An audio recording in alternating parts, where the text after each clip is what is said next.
جو نظام تعلیم جس میں سے ہم گزر رہے ہیں، یہ نظام تعلیم بہت عجیب ہے، بڑا ظالمانہ نظام ہے۔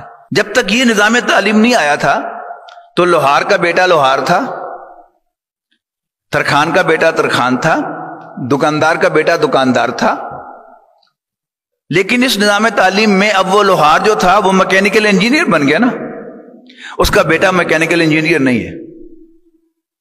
اب اسے نئے سرے سے تعلیم حاصل کر کے اور ڈگری کی مہر لگا کر اب وہ اپلائی کر سکتا ہے ایز اے میکینیکل انجینئر، لیکن وہ باپ کا وارث نہیں ہے۔ اسی طرح اس کو ایک اور اینگل سے دیکھیں کہ یہ نظام تعلیم ہمیں کیا بنا رہا ہے، ہمارے اندر نوکری کی خواہش پیدا کر رہا ہے۔ اچھا، اور وہ نوکری بھی اگر گورے کی مل جائے، یعنی ملٹیپل نیشنل کمپنی کی مل جائے تو واہ واہ واہ واہ، کیا کہنا اس کے۔ 3 سال پہلے ملتان جانا ہوا اور institute of cost and management account میں سیرت النبی پر خطاب کا موقع ملا۔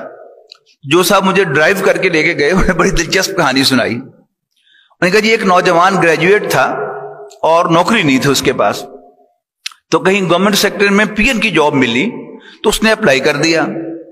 اپلائی کیا کیونکہ وہ گریجویٹ تھا، تو اگرچہ ان کا موڈ نہیں تھا، مجبوراً انہیں نوکری دینی پڑی اس کو، اور بایو ڈیٹا لیا سارا انہوں نے۔ آخری اس میں تھا ای میل ایڈریس، تو اس نے کہا کہ نہیں میرا ای میل ایڈریس تو نہیں ہے، تو انہیں بہانے سے اس کو آؤٹ کرنا تھا۔ انہوں نے کہا کہ نا اب تو ساری کرسپونڈنس ای میل سے ہونی ہے، لہذا سوری آپ کو نوکری نہیں مل سکتی۔ وہ وہاں سے چلا پلیس آف انٹرویو سے اپنے گھر کی طرف، درمیان میں سبزی منڈی پڑتی تھی، تو اس نے دیکھا کہ ٹماٹروں کا بہت بڑا ڈھیر لگا ہوا ہے۔ اس ایسے چلتے چلتے پوچھ لیا کہ ٹماٹر کیا بھاؤ ہے؟ پتا چلا کہ 12 روپے کلو ہے۔ مارکیٹ میں ٹماٹر 80 روپے کلو ہے، یہاں 12 روپے کلو ہے۔ اس نے جیب میں ہاتھ ڈالا، 100-150 روپے نکلے، تو اس نے اس کے ٹماٹر خرید لیے اور وہ بورا لے کر اپنے سر پہ رکھ کر گھر آیا، اور لوگوں کے دروازے کھٹکھٹا کر اس نے کہا کہ جی میں بڑے سستے ٹماٹر منڈی سے لے کے آیا ہوں، تو لینے ہیں تو لے لیں۔ مارکیٹ میں 80 روپے کلو تھا، اس نے 50 روپے کلو دیے اور ہاتھوں ہاتھ بک گئے۔ اس نے سوچا میں تو ویسے نوکری کے پیچھے پڑا ہوا ہوں۔ اس نے یہی کام کرنا شروع کر دیا، صبح سویرے منڈی میں جاتا اور سبزی خرید کر لے آتا اور اسی طرح بانٹ کے بیچ دیتا۔ اللہ نے برکت دی تو اس نے کچھ عرصے کے بعد اپنے ہی محلے میں ایک دکان کرائے پہ لے لی۔ اللہ نے برکت دی، 5 سال کے بعد اس نے دکان خرید لی۔ اللہ نے برکت دی تو 15 سال کے بعد اس نے وہ دکان ڈیمولش کر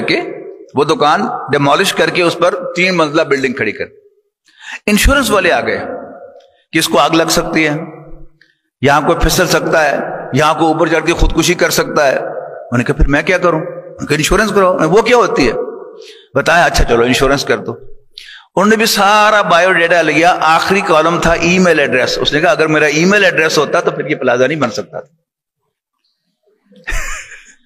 تو اپنا کام اس نظام تعلیم نے جو ہمیں دیا ہے اس کو اس اینگل سے غور کریں، یہ ہمیں نوکر بناتا ہے، جبکہ اصل برکت جو اللہ تعالیٰ نے رکھی ہے وہ اپنے کام میں رکھی ہے۔